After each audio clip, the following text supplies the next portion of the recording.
Hello. മഴ മാറി സൂര്യഭഗവാൻ എല്ലാ ദിവസവും പ്രത്യക്ഷപ്പെടാൻ തുടങ്ങിയപ്പോൾ ഈ കാണുന്ന സ്ഥലത്ത് ഞാനൊരു പച്ചക്കറിത്തോട്ടം സെറ്റ് ചെയ്യാമെന്ന് വിചാരിച്ചു. പച്ചക്കറിത്തോട്ടത്തിന് ചെറിയൊരു വേലിക്കായിട്ട് മുരിങ്ങയുടെ കാല് വെട്ടിയെടുത്തു. മുരിങ്ങയുടെ കാലാകുമ്പം വേലീൻ്റെ പണി നടക്കും, പിന്നെ അതിൽ നിന്നുള്ള ഇല പറിച്ച് തോരനും വെക്കാം, പിന്നെ വലുതായി കഴിഞ്ഞാൽ മുരിങ്ങാക്കോലും കിട്ടും. ഇതേ കണ്ടോ ഒരു കൂട്ടർ ചാടി പോകുന്നേ. ഈയിടെയായിട്ട് ഇവന്മാരുടെ ശല്യം ഉണ്ട് കേട്ടോ അവിടെ. ഇതേ വേറൊരു കൂട്ടർ തിത്തേ കളിക്കുന്നു. ഈ ഭാഗത്താകുമ്പോൾ അത്യാവശ്യം നല്ലോണം വേലി കിട്ടും കേട്ടോ. ഗ്രീൻ ഷീറ്റ് വെച്ചിട്ടാണ് ഞാൻ വേലി കെട്ടിയത്. അങ്ങനെ വേലിയുടെ പണി തീർന്നു. കൂട്ടത്തിൽ അവിടുത്തെ പുല്ലും വെട്ടി. ഞാൻ കുറച്ച് കവരക്കമ്പ് വെട്ടിയെടുത്തുകൊണ്ട് വന്നിട്ടുണ്ട്. എന്തിനാന്ന് വെച്ചാൽ ഈ വേലീൻ്റെ അടിഭാഗം ഉണ്ടല്ലോ, ഇത് മണ്ണിനോട് കുറച്ച് അറ്റാച്ച്ഡ് ആക്കി വെക്കാൻ വേണ്ടിയിട്ടാണ്. ഇല്ലെങ്കിൽ എന്തെങ്കിലുമൊക്കെ ഇതിൻ്റെ ഉള്ളിൽ കൂടെ കയറി വരും. ഇനിയാണ് അധ്വാനം. ആദ്യം തന്നെ ഈ സ്ഥലം ഒന്ന് കിളച്ച് സെറ്റാക്കണമായിരുന്നു കേട്ടോ. അപ്പോൾ പിന്നെ അങ്ങനെ കിളയ്ക്കാൻ തുടങ്ങി. ഈ ചെടികൾ നടാൻ വേണ്ടിയിട്ട് സ്ഥലം ഒരുക്കലാട്ടോ ഏറ്റവും ബുദ്ധിമുട്ടുള്ള പരിപാടി. ഇവിടെ ഒരു മത്തങ്ങ പടുമുള മുളച്ചുണ്ടായിരുന്നു കേട്ടോ. ഇത് കളയാൻ എൻ്റെ അമ്മ തീരെ സമ്മതിക്കുന്നില്ലായിരുന്നു, കാരണം പൂവൊക്കെ ഇട്ടായിരുന്നു. പിന്നെ ഞാൻ പറഞ്ഞ് സമ്മതിപ്പിച്ച് അത് പറിച്ചു കളഞ്ഞു. ഇവിടുത്തെ മരം വെട്ടിയതിൻ്റെ ബാക്കി പത്രമായിട്ട് 2 മരക്കുറ്റിയൊക്കെ ഇപ്പം ഉണ്ട് കേട്ടോ. ഈ മരക്കുറ്റി കളയാൻ എപ്സം സാൾട്ട് വെച്ചൊരു പരിപാടി ഉണ്ട് കേട്ടോ. അതൊന്ന് ട്രൈ ആക്കി നോക്കണം.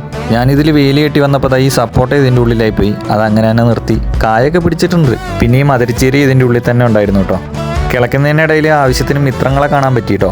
മിത്രങ്ങളെ കണ്ടപ്പോൾ തന്നെ ഒരു ആശ്വാസമായിരുന്നു. തൂമ്പെങ്ങാനും ഊരിപ്പോയിരുന്നെങ്കിൽ നല്ല പണി കിട്ടിയേനെ. എന്തോ ഭാഗ്യത്തിന് അങ്ങനെയൊന്നും സംഭവിച്ചില്ല. കാരണം തൂമ്പെങ്ങാനും ഊരിപ്പോയാൽ ഞാൻ ഉറപ്പിച്ച അത്ര സെറ്റായിട്ട് നിൽക്കത്തില്ല. ഈ 2 കപ്പളം കണ്ടോ, ഇതിനി ഒഴിവാക്കണം. ഇത് ഒഴിവാക്കാൻ അധികം ബുദ്ധിമുട്ടേണ്ടിയൊന്നും വന്നിട്ടില്ല. ഇതിൻ്റെ ചോട് പോയതായിരുന്നു. 2 ഇളക്കങ്ങൾ ഇളക്കിയപ്പോഴത്തേനും സാധനം താഴെ വീണു. അങ്ങനെ സ്ഥലം കിളച്ചൊരുക്കുന്നതിൻ്റെ അവസാന ലാപ്പിലെത്തി. ഇത് അവസാനത്തെ കൊത്താട്ടോ തൂമ്പ വെച്ചിട്ടുള്ള. ഒറ്റ ദിവസം കൊണ്ടൊന്നുമല്ല, കുറേ ദിവസം എടുത്ത് പയ്യെ ചെയ്താട്ടോ ഇത്ര എത്തിച്ച്. അത് കഴിഞ്ഞൊരു പൊടിക്കളയും കൂടി കിളച്ചു. അത് കഴിഞ്ഞിട്ട് കുമ്മായി ഇടണമായിരുന്നു. അതിന് വേണ്ടിയിട്ട് കക്ക മേടിച്ച് നീറ്റി. കക്ക നീറ്റുമ്പോൾ മാസ്ക് മുഖ്യം, ഇല്ലെങ്കിൽ പണി കിട്ടും. അങ്ങനെ കക്ക നിലത്ത് കോരിയിട്ടിട്ട് അതിനകത്തേക്ക് തിളച്ച് ചൂടുവെള്ളം ഒഴിച്ച് കഴിയുമ്പോഴത്തേനും നീറാൻ തുടങ്ങും. അങ്ങനെ നീറി കുമ്മായായി മാറും കേട്ടോ. കക്ക നല്ലോണം പൊടിഞ്ഞ് കുമ്മായായി കിട്ടിയിട്ടുണ്ട്.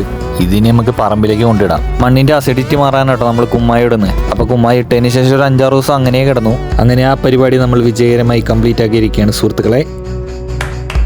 കുറച്ച് പച്ചക്കറികൾ ഗ്രോ ബാഗിൽ നടാമെന്ന് വിചാരിച്ചു. ഞങ്ങളിവിടെ ഗ്രോ ബാഗിൽ നിറയ്ക്കാൻ മണ്ണ് റെഡിയാക്കുമ്പോൾ ഈ ഉമ്മി പകുതി കരിച്ച് അതിനകത്ത് ചേർക്കാറുണ്ട്. അങ്ങനെയുമ്പോൾ മണ്ണ് തറഞ്ഞു പോകില്ല കേട്ടോ. അപ്പോൾ ഈ കുമ്മായി ഇട്ട് കഴിഞ്ഞിട്ടുള്ള 5-6 ദിവസം ഗ്യാപ്പിൽ ഞാൻ ഉമ്മിയും കരിച്ചു. പിന്നെ കുറച്ച് വിത്തും മേടിച്ചിട്ടുണ്ടായിരുന്നു. അത് മുളപ്പിക്കാനുള്ള പരിപാടിയും നോക്കി. ഏകദേശം എല്ലാ കൂട്ടത്തിൻ്റെയും വിത്ത് വാങ്ങിട്ടോ. മത്തങ്ങ, കുമ്പളങ്ങ, പാവയ്ക്ക, പടവലം, വെള്ളിരി, പയറ്, വെണ്ട, മുളക്, വഴുതന, തക്കാളി, അങ്ങനെ ഞാൻ KVK എന്നാണ് വിത്ത് വാങ്ങിയത്. അവിടെ നിന്നാകുമ്പോൾ അത്യാവശ്യം നല്ല വിത്തുകൾ കിട്ടും. പാവലിൻ്റെയും പടവലത്തിൻ്റെ ഒക്കെ വിത്ത് ഒന്ന് വെള്ളത്തിലിട്ട് ഒന്ന് കുതിർത്തതിന് ശേഷം കേട്ടോ നട്ടേ. മുളകിൻ്റെയും വഴുതനങ്ങേൻ്റെയും തക്കാളീൻ്റെ ഒക്കെ വിത്തുകൾ കിഴി കെട്ടി വെച്ച് മുളപ്പിച്ചു. വിത്ത് മുളപ്പിക്കാനുള്ള പണി കഴിഞ്ഞപ്പോൾ തൈ നടാനുള്ള ചാല് കയറി. ഞാൻ കുറച്ച് റോക്ക് ഫോസ്ഫേറ്റ് വാങ്ങിയിട്ടുണ്ടായിരുന്നു കേട്ടോ. എല്ലുപൊടിക്ക് പകരം തൈ നടാൻ റെഡിയാക്കി ചാലിലേക്ക് ഈ റോക്ക് ഫോസ്ഫേറ്റും പിന്നെ ചാണകപ്പൊടിയും പിന്നെ കുറച്ച് കമ്പോസ്റ്റ് ഉണ്ടായിരുന്നു കേട്ടോ ഇവിടെ, അതും കൂടി ചേർത്തു. ഈ പണിയെല്ലാം ചെയ്തു വന്നപ്പോഴത്തേനും നമ്മുടെ തൈകളൊക്കെ മുളച്ചു വന്നു കേട്ടോ. ഇത് ഞാനൊരു സോയിൽ ബ്ലോക്ക് ഉണ്ടാക്കിയായിരുന്നു കേട്ടോ. അതിൽ നട്ട പാവലിൻ്റെ തൈയാണ്. പിന്നെ പയറുവിത്തും തക്കാളി തൈയും എല്ലാം നട്ടു. പയറുവിത്ത് ഞാൻ നടും, അത് മുളയ്ക്കും, പിന്നെ എന്തോ ഒന്ന് വെട്ടിക്കളയും. അരണയാണോ പുഴുവാണോ എന്താണെന്ന് അറിയത്തില്ല.